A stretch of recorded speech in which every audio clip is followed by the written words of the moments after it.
All right, welcome everyone. Welcome to our fourth podcast. Today's guest is Joshua Condedo. Someone asked about is CRNA school, is 3 years of CRNA school worth it? Staying that time off from school with actually practically no income, is it worth it? And I follow your page. I admire it, the lifestyle CRNA. So I was like, who else to better ask than Joshua? And we're here at the ANA conference. I was like, thanks for doing this, first of all. Of course. So yeah, we'll just jump right into it if you want to introduce yourself, and then I'll go from there. Yeah, I'm Josh Condedo. I've been a CRNA about 6 years, all in Wisconsin. I went to school in Florida, moved out to Wisconsin, back to Wisconsin where I'm from, and I've been working there for 6 years through a variety of hospitals. I'm credentialed at probably 8 hospitals right now. Wow. I work at 3 of them mostly, but I'll do some time at some of the other ones. So I'm well versed in the Wisconsin market. And Congratulations on the baby boy. Thank you. Yeah, I got 4. That's another backing. Yeah. More story. I have 4 kids right now. I had 1 kid when I started school. I had 1 kid in school. Yeah. And then 2 more since then. Wow, 1 kid in school. One of my buddies, he just got a kid. He just had his kid too. So it's challenging, man. It's challenging. I couldn't have done it without a strong support. Oh yeah, my wife was a wife is probably a pillar. Yeah. So we'll just jump right into it. So tell me about, I'm looking at this because I wrote down my questions there, but tell me about how your earning potential has changed from when you were a registered nurse to now as CRNA supporting a family of 3 kids? Yeah, 4 kids. 4 kids. Yeah. I mean, it's significant. Like right out of school, there's not a whole lot of studies that you can do where you immediately triple your income coming right out of school. Right. Like a lot of them still have some sort of a growth process to them. But going from nursing, so when I was a nurse, my first job as a nurse, I made like $18.75 an hour, and then Jeez. I think by the time I went back to school, I think my cap was at $33 an hour, and then there was like night shift and stuff. And then I go to school for 3 years, and I come back, and immediately I'm making like 100, 105 an hour. There's not that I know of, there's not any other professions where you can do that. Yep. Yeah, my first job was at Mayo Clinic, and this is how much we were making in the Midwest, about like averaging about $35 an hour or so, and then you. And at the time, I thought that was a lot. Yeah, you think? Yeah, because other professions don't pay that much. So right. Yeah. So let's address the elephant. Do you really think it's worth it? 3 years. No, of course. Like of course. Someone who has a family, someone who is the primary earner, or someone who is a single parent, perhaps. Is it worth it to take that time off? 3 years from not being able to work and then go into this rigorous program and taking loans and whatever you need to do. Yeah. So I speak a lot from my own personal experience. I try not to give too much advice because everybody has a different situation. Exactly. But I would say in my situation, absolutely, it's a no-brainer. There's a lot of people that are scared about the amount of student loans that you're going to require, the amount of time off of work. But taking 3 years, and it wasn't quite 3 years for me. It was 28 months in my program. I know a lot of programs are now. Were you an MSN program? Yeah, MSN good. Yeah, a lot of people are scared of the amount of debt they're going to acquire. And I mean, when I was a nurse, I was making, let's call it 60 grand a year. So I missed out on, let's call it 3 years. So it's easy math. Right. It's 180 grand. I'm going to make that in 1 year when I come out, but plus the cost of living. So I graduated with almost $200,000 student debt.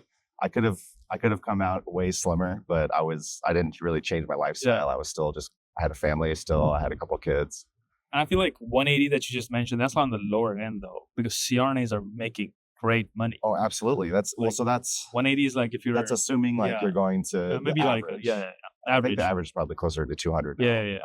And I mean, we'll get into salaries and numbers later, but there's a lot of potential to make double that or sometimes triple that. Even triple that. Yeah. So it's a no-brainer. I mean, it's a really difficult process. And I think the biggest risk is if you don't really believe in yourself and you think you might actually make it through a year and then fail. Right. That would be the biggest risk to it. But I mean, when that's not an option, then you do what you have to do. It's not an option. Doesn't matter. You got to do what you got to do. I like that a lot. So can you talk about the job stability and the demand for CRNAs that you have seen post-graduating? Yeah, for sure. So I went to school in Florida. There were AAs there while I was in school. Some people say they are our largest threat. I don't really see them as a threat because I work primarily in critical access hospitals. Just gonna speak here. sun is really on me, but I'm fine. So they're not a threat at all to CRNAs because I work completely independently. Most of the places I work, there's CRNA only. The place that I work the most, there's actually only one CRNA a day, and that's me. And I job share with one other person. Right. So the AAs can't work in that capacity. So the original question was, sorry. You addressed the job market, the job demand. Like, travel nursing is a big thing. ICU nursing or registered nurse, post-graduation. And today, there's a lot of demand for RNs. How does that translate or speaks to CRNA of someone who's hesitant? Oh, I might not have a job. Yeah. So, I mean, CRNAs, they're not immune to the law of supply and demand. Right. So basics. Exactly. So one of the CRNAs, when I first came out of school, he was talking to me about, I came out at the best time. Like I graduated at the best time because when he started as a CRNA in, I think he said 2006, he was making $100,000. Right. Within the next 5 years, that doubled. Yeah. He was making 200. Now it's like, and I came out to that thinking that was the peak. And now people are making 300, 400. It's not hard. It's not hard to make over 400 as a CRNA. So the job market is it's just booming. It's booming. That shouldn't stop you. Let's call it booming right now. Yeah, let's call it booming. That's the word. Plus, I haven't looked at the statistics, but people are projecting that boomers are working later than typically. So it's kind of hard to predict. But there's a huge population of boomers that are CRNAs that are going to be leaving the workforce pretty soon. And there's a lot of baby boomers who are retiring. Yeah. So all of that generation is retiring. Yeah. I mean, and there's already a huge need for CRNAs. Exactly. People are getting sicker. Surgery. There's just so much. There's opportunities for everyone, I guess. Absolutely. Let's just say that way. So, moving forward, when we talk about autonomy, compared to an ICU nurse versus a CRNA, how does that translate? How is it different? Significantly different. I mean, we can do whatever we want. I don't know. I don't know how else to put it. For patient safety, of course. No, whatever you want. Let's just put it out there. Whatever the patient, whatever you say. It's great. Like that's why you go through school and you study so hard, because you know exactly what needs to be done, and then you do it. You don't have to go through any other. I don't want to call it arbitrary because as a nurse, you need that. You need that structure, but. I know there's a lot of nurses, especially on the night shift, that when they know something needs to be done, they'll do it.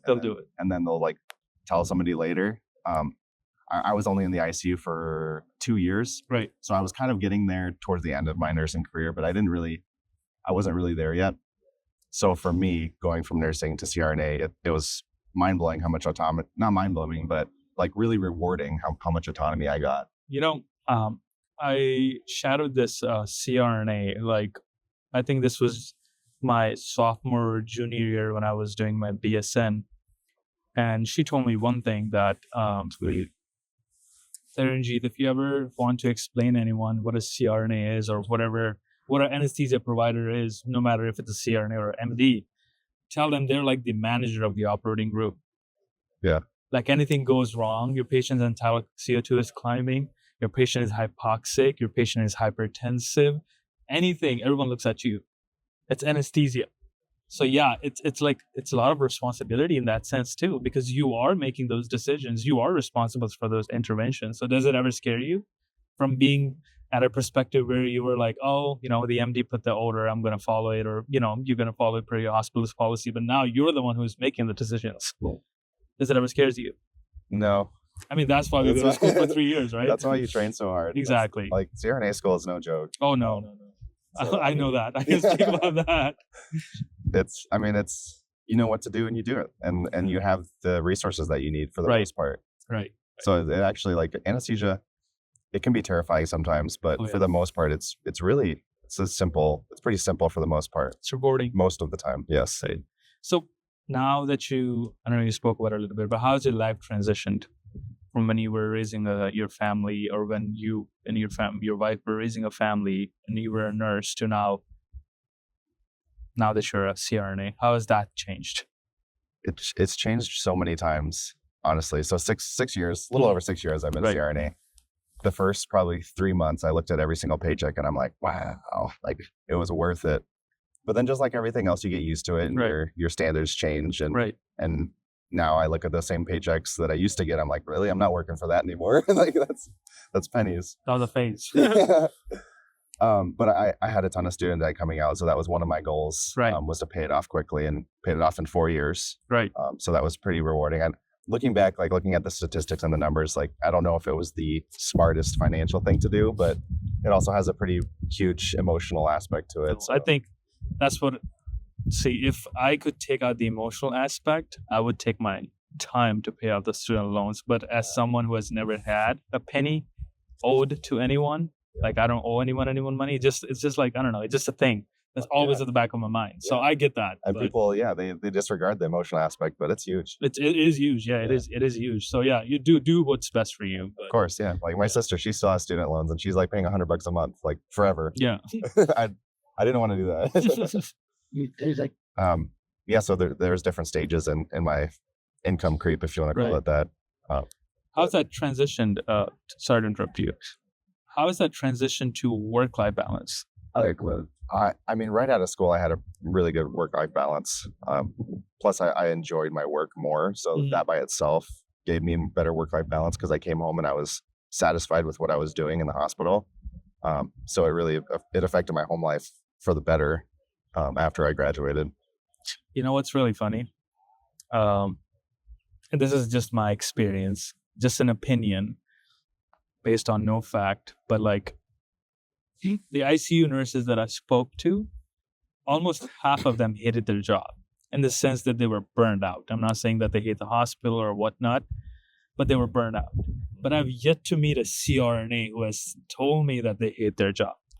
Yeah, so it doesn't prevent burnout, but I love my job. There was in 2019, I experienced quite a bit of burnout because I was COVID.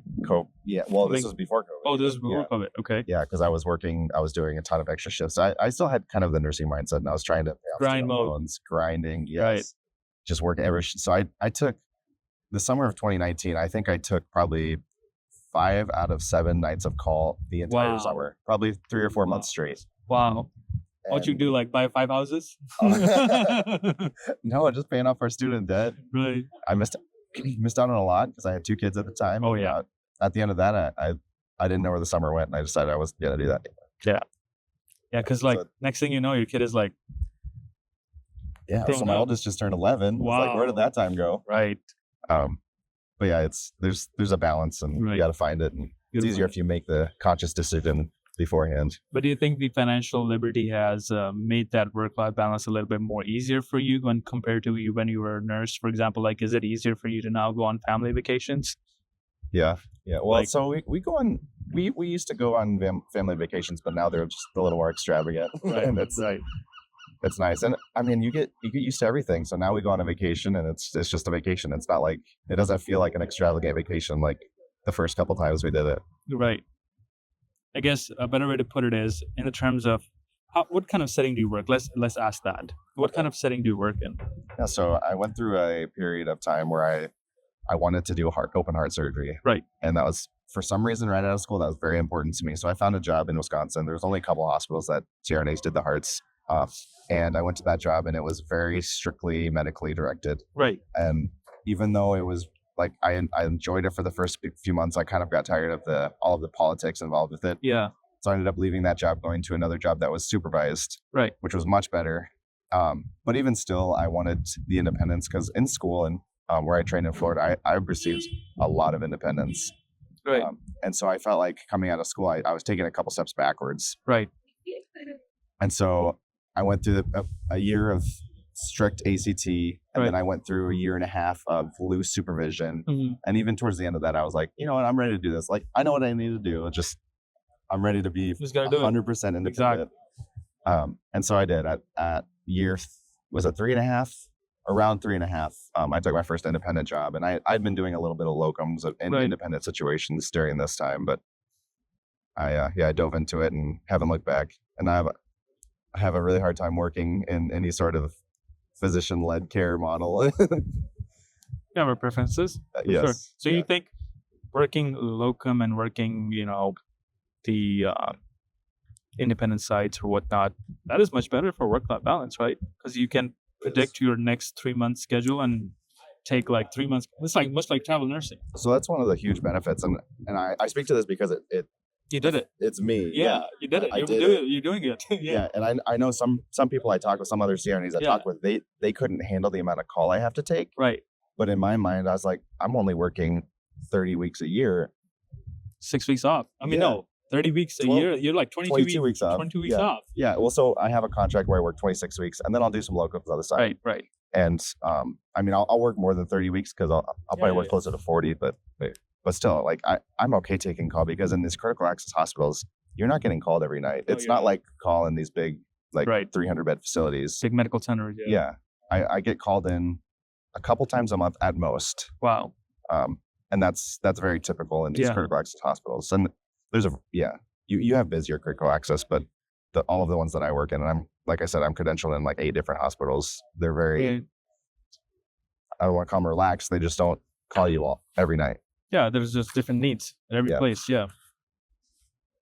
Sorry, I was looking at this question. Moving forward, how have you found leadership opportunities? Like, have you found any leadership? I know you're a big advocate in the community, but that's new. That's more new. That's more new. I like that. No, I like that a lot. So, have you found that this community is very well supportive and everyone supports each other, and there's leadership opportunities, which is maybe a little bit different than when you were an RN? Like, how does that? What do you think about that? I mean, as an RN, there was charge nurse and then your nurse manager. I didn't want to be the manager. Yeah. And I'm not. You don't want to be the bad guy. I didn't want to. Yeah, I didn't really want to be the charge nurse either. I was just there. Yeah. Up until the last probably year, I was always just like, I'm going to mind my own business. You mind yours. I'll do my job, and I'll do it really well, so you don't have to bother me. Right. But recently, I started kind of getting into the advocacy game for CRNAs, because I do think there's a lot of progress that needs to be made in the eyes of the public. Right. So that's all new to me. Even my first 5 years as a CRNA, I was very much just, I'll do my job and don't bother me. But that's changed, and I'm sure you guys can all see it now. So I don't always say things politically correctly, but it's fine. People who are watching this also probably don't say it. So it's fine. But no. I'm a very pro CRNA, a huge advocate. I guess that's all there is to say there. I mean, this is our bread and butter. Yeah. Right. This is our bread and butter. This is what we're working hard for. So there's no shame in that. How fulfilling, before we close this podcast, how fulfilling has the journey been for you? Like, throughout the school, those days, 28 months, where you just came home to your wife and you were like, babe, I can't do this anymore. How is it worth it? Oh, it's worth it. And I don't think I ever came home and said, I can't do this. All right, let's cut that. We'll cut that one out. Because I always knew what the reward would be when I finished. So not eyes on the prize. Not finishing was an option. It was for me, for my wife. Right. And like I said at the beginning, like, having a strong support system is essential. I don't think you can do it without it, to be honest, whether it's your wife or any spouse, family, parents, friends. You just have to have some sort of a support system, because I mean, if we look back to nursing school, there was probably 5 or 10 different times where I wanted to quit nursing school, but I had that friend in nursing school that helped me get through. I actually have a friend from nursing school here. We went to nursing school together. You need that. She's attending this conference today, and she's applying to my school today. So I'm like, wow, circle of life, meeting these people, so that's awesome. I hope she gets in. But she's like, if he can do it, I can do it too. Yeah, why not? Well, that's what I can do it. I never excelled in didactics, not in nursing, not in high school and college. See, I moved here, excuse that noise, but I moved here, 9 years ago. And when I came here as a junior in high school, my graduating GPA as a senior was 2.78. I got into San Jose State University because they had a Spartan program with my high school district. They were pretty much like, if you maintain 8 through H requirement and you have like a C and above grades in all the classes, you will get in. This is how I got in. But I graduated with a 3.9 GPA with 2 minors, and I got into my CRNA school of choice on first attempt. So I'm like, I tell everyone, if I can do it, you will definitely. That's a better story than mine. No, you'll definitely get in. I'm just like, people are like, oh, how'd you do it? I'm like, no, man. And I never thought of myself as smart. Like, I was just very average. my focus was always on sports. I didn't care about getting good grades until I got married and had a kid. That's when things turned It around. changes. Responsibility changes you. The responsibility. I feel like it gives you the real work. Yeah. Like the reality check. Priorities was no longer soccer anymore. Right.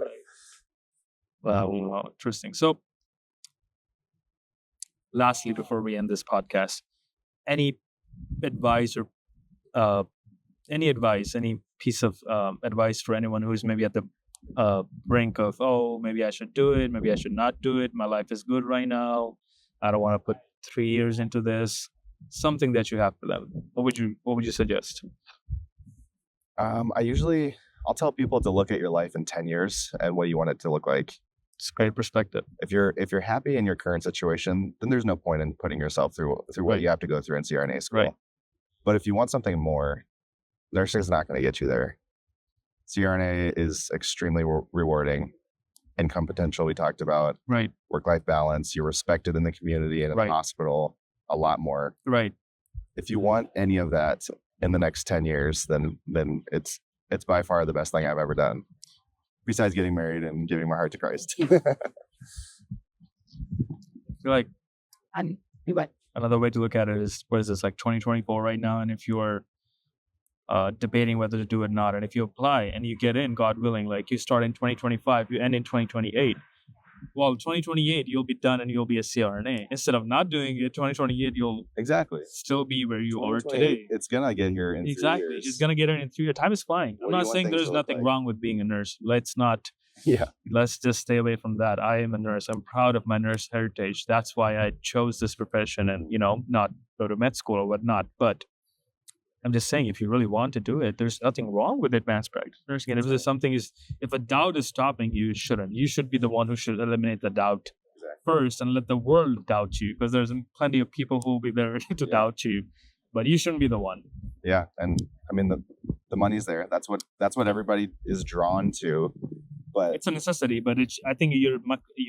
But it's reward. It's a lot more rewarding. Yeah, it's a lot more rewarding. You get a lot more time off to be with your family if you want it. There's so many other aspects. Right. Once you're already looking into it, it opens a lot of doors for you. Right? Absolutely. So if you're financially set, you can do stuff. You can advocate. You can attend these conferences. You can donate to these conferences. You can go, to other conferences, support other nurses. Right. So yeah, definitely. Well, thank you so much, Joshua, for doing this podcast with us. This will be available on YouTube and Spotify. If you haven't really subscribe, share it to someone who really wants this advice, and good luck for your applications. There's 3,000 CRNA students right now. Sorry, CRNA residents. Right. If you don't have 3,000 subscribers by the next few months, then what's going on? What's going on? What are you guys are not supporting me or what? Just because I'm brown, I'm a turban? No, right?